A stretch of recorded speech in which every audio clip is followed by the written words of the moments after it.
Welcome to the 12th episode of the second season of The Pulpiteer. I'm your host, Eric Hepburn, and I'm glad to have you join us for today's episode. Today's episode is called Legacy. Let's get started with our word of wisdom delivered by Mel Moss.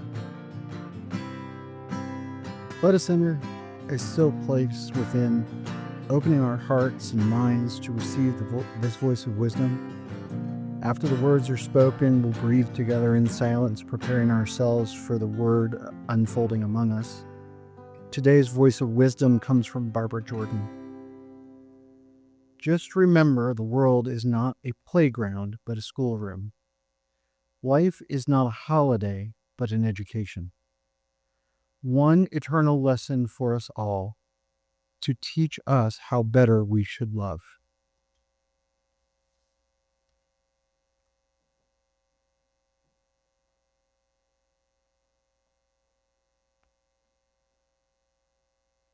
From breath to word, from silence to speech, we enter the unfolding inward.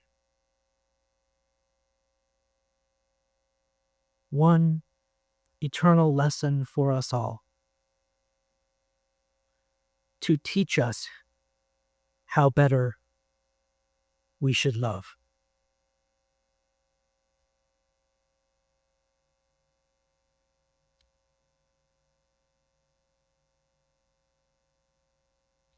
I want to center today some words that we've been repeating together for over a year, but that perhaps we haven't stopped to contemplate. As Barbara suggests in her words, education is the only true legacy. We touched on this last week. Why is it incumbent upon us to grow into wise elders, not for our own gratification, not for our own enlightenment, but in the spirit of the Bodhisattva, because we owe it to the next generation? Because the next generation deserves wise elders to help them find their own feet on the path. If we leave nothing else, that is a legacy worth centering. When we light our chalice together, we use these words. We say, as we grow and connect. Why did I pair those two words, grow and connect? So often when we picture growing, we picture, say, an isolated plant or an isolated being growing. But growth in reality does not happen without connection. These words are paired because true growth only happens as a matter of ecology, as a matter of growing together and sharing and collaboration. We come from a world that tells us that competition is the way to excellence. It is one of the most pernicious and toxic lies about the nature of life. Life is a collaboration among all the expressions of DNA to make this world the more beautiful place it yearns to be.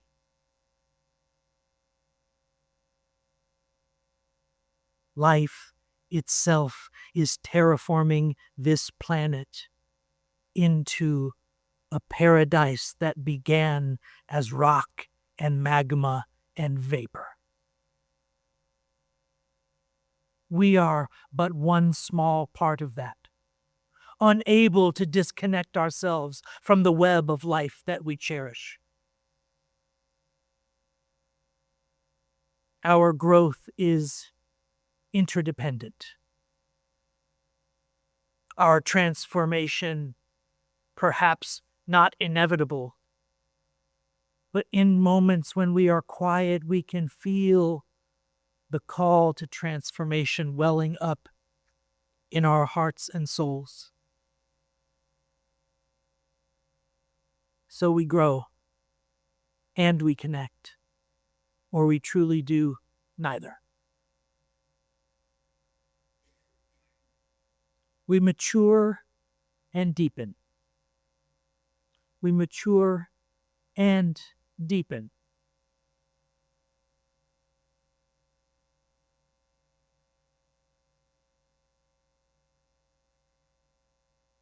This hearkens to the wise elderhood that I spoke of, not for ourselves, but for the benefit of all living things. We are called into deeper relationship with ourselves, deeper relationship to that which we identify in the yearning of our breast as divine.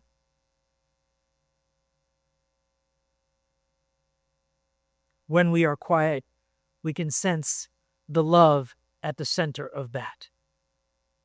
And it calls us to acts of kindness, as Candace mentioned.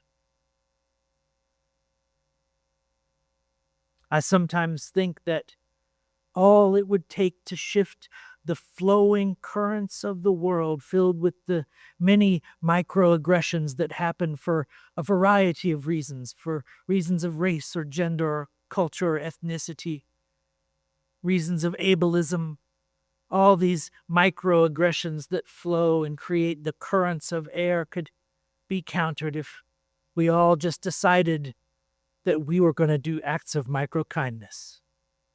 Make eye contact with one person, smile at them, and let them know that they matter,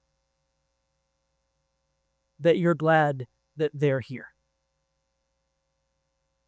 What would your day be like if it was filled with acts of giving and receiving micro-kindnesses?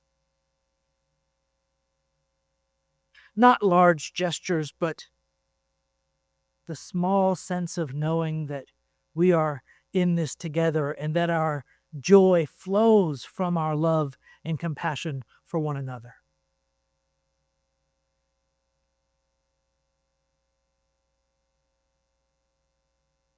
To deepen is to let that change us so that our love is not just wide, but wise.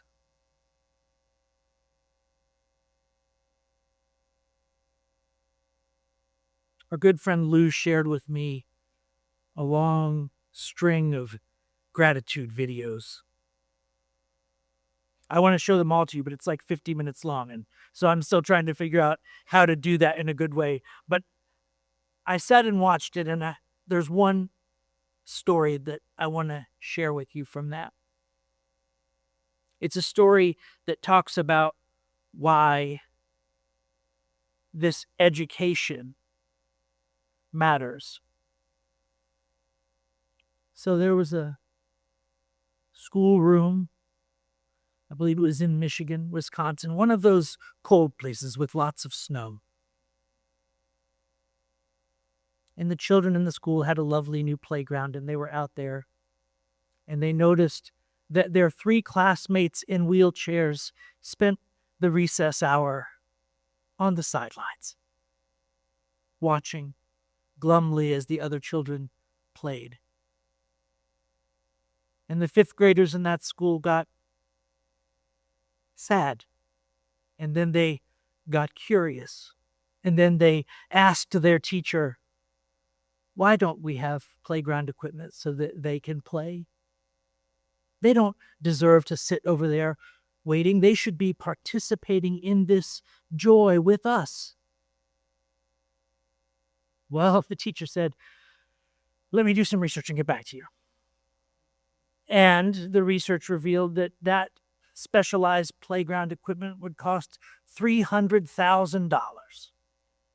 Obviously, well beyond the means of most public schools in this day and age, when our public schools are underfunded and under attack. So the children started to campaign. And they raised that money. And they installed that equipment in the playground. And the children themselves, when being interviewed, wept. They wept at the beauty of being able to see their friends play with them without being excluded. And then they took that campaign and they started raising more money so that they could put equipment like that in the other playgrounds in their city. Because this wise elder obligation that we have is not only to teach the children, but to learn from them. They don't call it the circle of life for nothing. They call it the circle of life because it has a funny way of eating itself. It has a funny way, like the Ouroboros, of circling back on its own tail and spiraling into a future so beautiful it's hard to believe in some days.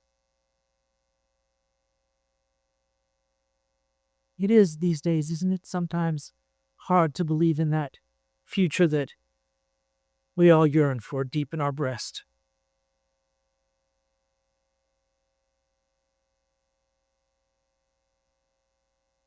But perhaps those children show us that that world just isn't as far away as we fear. And we know more about what it would look like than we give ourselves credit for.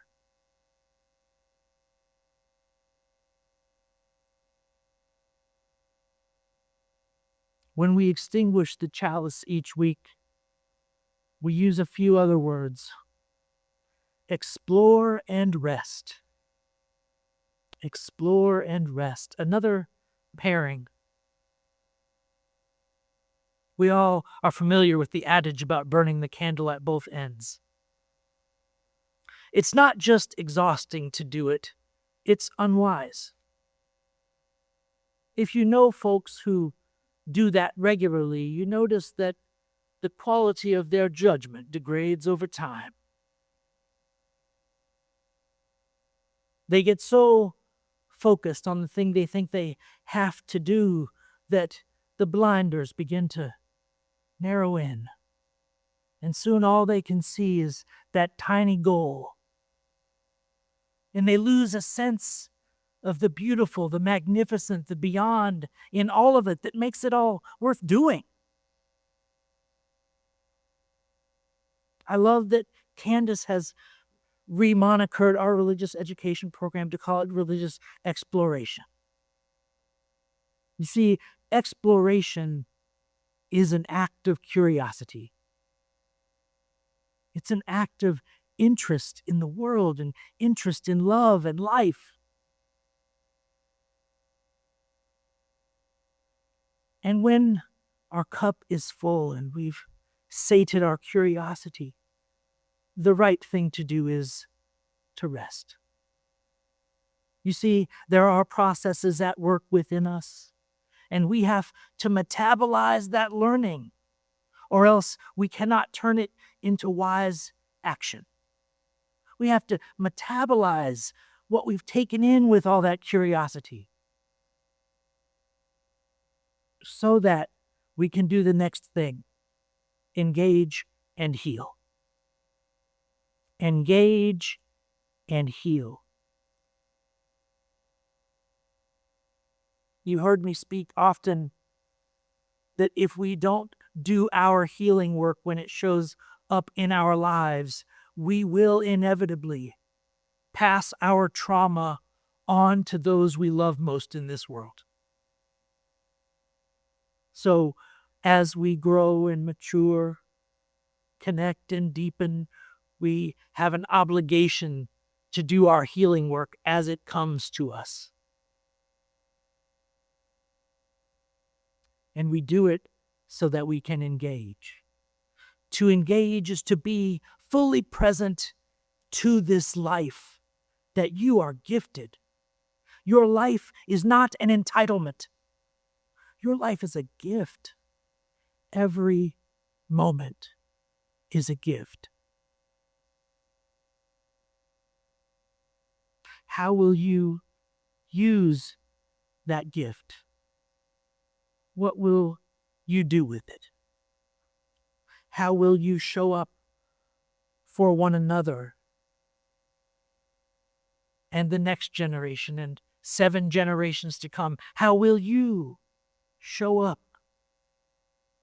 so that they can believe a little easier than we do that the world their heart yearns for is possible?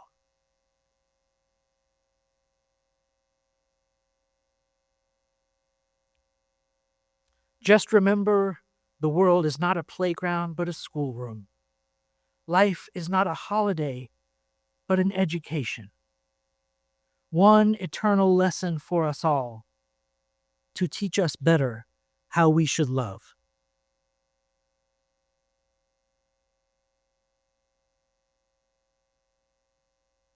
What if San Gabriel itself is that classroom?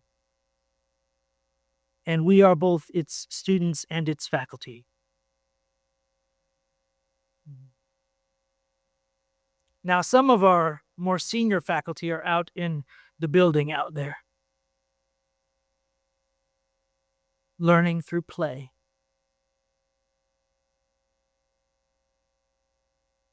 How will we open our ears and hearts to them so that we can learn the lessons they bring us back from that?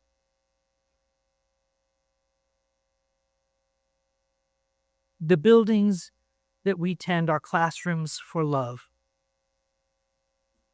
The music, the learning, the shared work, all of it teaches future generations what love looks like when it matures.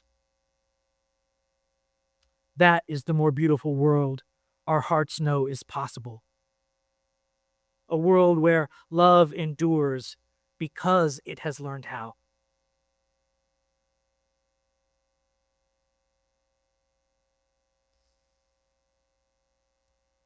We light this flame and we extinguish this flame, but the light of love, that grows and matures and explores and heals and is never gone.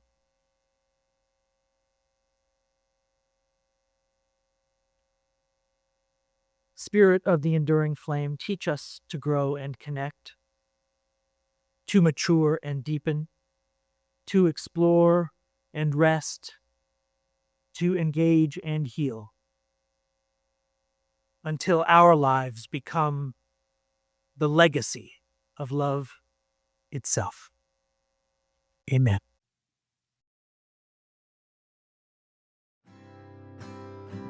Until next time, thank you for joining us on The Pulpiteer. If you've enjoyed the podcast, you can help others find it by liking and subscribing. If you'd like to support the podcast directly, you can make a donation at sangabrieluu.org/give. The Pulpiteer Podcast is a production of the San Gabriel Unitarian Universalist Fellowship of Georgetown, Texas. The podcast is hosted by Spotify, and theme music is by John Faber. Our live recording tech crew this week was Frank Sanders, Rob Berthold, Keith Hutchinson, and Andrea McDaniel.